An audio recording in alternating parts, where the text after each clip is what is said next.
হচ্ছে দক্ষিণ কোরিয়ার 7 জন নরমাল ছেলে। এদের মধ্যে রয়েছে প্রচুর পরিমাণ ট্যালেন্ট আর রয়েছে ভীষণ পরিমাণ সম্ভাবনা। এরা খুবই দেশপ্রেমিক, নিজেদেরকে উৎসর্গ করেছে দেশের জন্য। সততার সাথে পরিশ্রম করে যাচ্ছে নিজের দেশকে সুরক্ষিত করার জন্য। উনি হচ্ছেন বিশ্ব সেরা ইঞ্জিনিয়ার।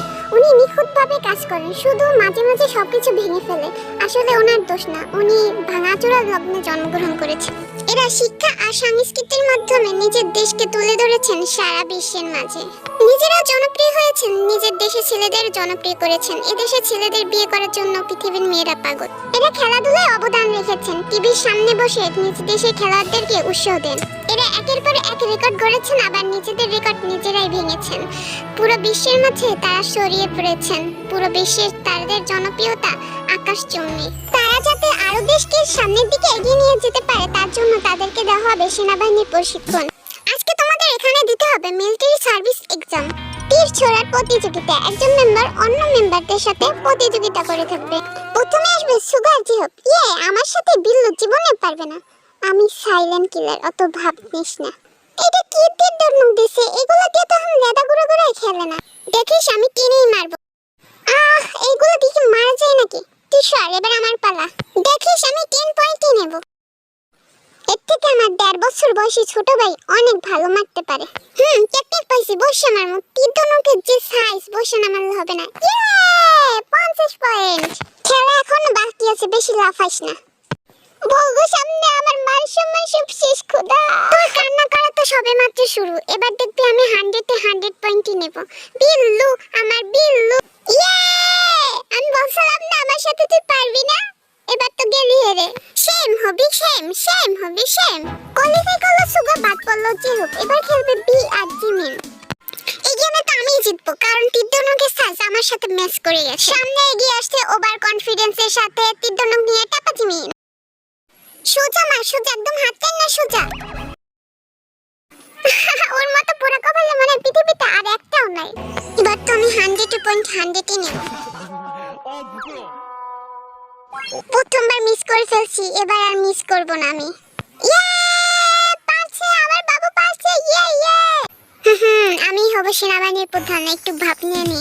কোয়ালিফাই করলো বি, বাদ পড়লো জিমিন। এবার খেলবে আরএম আর জিন।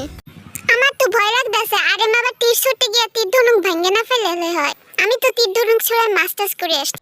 আমি তো ডক্টরেট করছি, আর ও তো কোনদিন স্কুলের বারিন্দায় যায় নাই।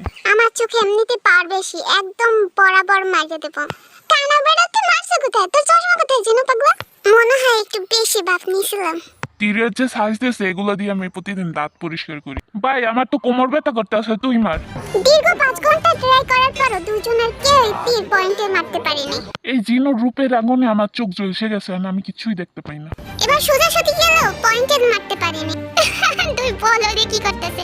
আজ মনে হয় আমরা আর বাসা যেতে পারবো না এই দুই বলদের জন্য। দীর্ঘ 10 ঘন্টা ধরে দুজন মিলে তীর ছোড়ার পর আরএমের একটা তীর কোনো মতে গিয়ে পয়েন্টে লেগেছে। ওহ, ফাইনালি পেরেছি।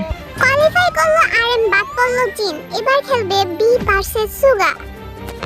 এই গেমে আমি শুধু জিতবো, কারণ বিড়ালদের মহারাজা আমাকে আকাশ থেকে দোয়া দিয়েছেন এবং পৃথিবীর সমস্ত বিড়ালদের শক্তি আমার মাঝে অর্পণ করেছেন। হে বিড়ালদের আত্মা, তোমরা আমার মাঝে প্রবেশ করো। দেখি সুগাই জিতবে। এবারে সুগা বেটা অনেক বেশি ভাবনাতে আছে। আমার চশমাটা আনলে খেলা আমি দেখাই দিতাম। দেখবি একদম নিশানায় গিয়ে লাগবে। ওয়াও, মনে হয় বিড়ালদের সব শক্তি ওর মধ্যে প্রবেশ করছে। এটা কিভাবে সম্ভব? কিভাবে পারলো এটা? আমার মাঝে তো টাইগারদের সব শক্তি, কিন্তু বাবু তুমি তো উন্দরের মতো মারলা। দেখবি এবার আমি একদম নিশানায় লাগাবো, কারণ আমার সাথে রয়েছে স্বয়ং বিড়ালদের রাজা। ওয়াও, দেখ পুরো পয়েন্টে মারছি, এটা কিভাবে সম্ভব হইলো? তুই এটা কেমনে পারলি? এটা বিড়ালদের শক্তি, কেউ দেখতেছে না। আমি একটু চিটিং করে নি। আমি চিটিং করে একটু ছাপ দিয়ে নিছি, একদম নিশানায় দিয়ে আটকে যাবে। চোখটা বন্ধ করে নি। না, আমার হ্যান্ডসাম দেখাবে না, চোখটা খুললেই নি। কোথায় যাইতেছে? মনে হয় একদম ডাইরেক্ট পয়েন্টে যাবে। এটা কি হইলো? ফাইনালে চলে গেল সুগা। এবার আরএম ভার্সেস জাংকুক। কুকি হারিয়ে গেলে এবার বাচ্চাদের মতো কান্দিস না, তুই তো বাচ্চাই। আমার মনে হয় আরএমই হারবে, কারণ কুকির মাঝে ট্যালেন্ট আছে। ইস, কোথায় মারলো? আরএম তুই এবার সত্যি সত্যি চোখের ডাক্তার দেখাস। টাকার চিন্তা করবি না, টাকা আমি দেবো 10% সুদে। এবার মারবে কুকি। কেটা জানি কইছিল এর মধ্যে অনেক সম্ভাবনা আছে, অনেক ট্যালেন্ট আছে। 5 ঘন্টা ধরে করে তীর ছোড়ার পরও কে নিশানা লাগাতে পারেনি। বুদ্ধি পাইছি, এবার মনে হয় আমার সুগাবাই টেকনিকই অ্যাপ্লাই করতে হবে। আরে তুই এটা কি করতেছ? আরে তোর মনে নাই সুগাবাই সব বিড়ালদের শক্তিদের ডাকছিল আর সে পয়েন্টে মারছিল, আমিও সেরকম সব খরগোশদের শক্তিকে ডেকে নেব। কুকি, এর জন্য আমার তোর অনেক ভালো লাগে। খরগোশের পাওয়ার মনে হয় বেশি এসে গেছে। অনেক নাটক হয়েছে, এবার আমার কাছে তীর দিয়ে দিই, এবার আমি সত্যি সত্যি পয়েন্টে মারবো। আমার কারো শক্তির প্রয়োজন নেই, আমার নিজের শক্তি যথেষ্ট। ফাইনালে চলে গেল সুগা আর আরএম। আরএম আর সুগার মাঝে এবার ম্যাচ হবে। জীবনে প্রথম কোনো কিছুতে ফাইনাল আসছি, এটাই বড় কথা। দেখ, জিরাফের মতো কল্লা লম্বা করে দাঁড়াইছে। জিতবে তো আমার বন্ধু সুগাই। তোদের সব ধারণাকে আমি ভুল প্রমাণ করে দিয়ে দেখবি আমিই জিতবো, একদম পয়েন্ট বরাবর মারবো। ওহ না, বিড়ালদের সব শক্তি নিয়ে আমাদের মাঝে আসছেন সুগা। হে বিড়ালদের মহারাজা, সব শক্তি নিয়ে আপনি আমার মাঝে প্রবেশ করুন। ও মাগো, বিড়ালদের সাথে তো বাম বিড়ালও চলে আসছে। অভি ভাই, আমার মাঝে বিড়ালদের শক্তি চলে আসছে। ভাই, আমি তো চারদিকে শুধু বিড়াল আর বিড়াল দেখতে পাচ্ছি।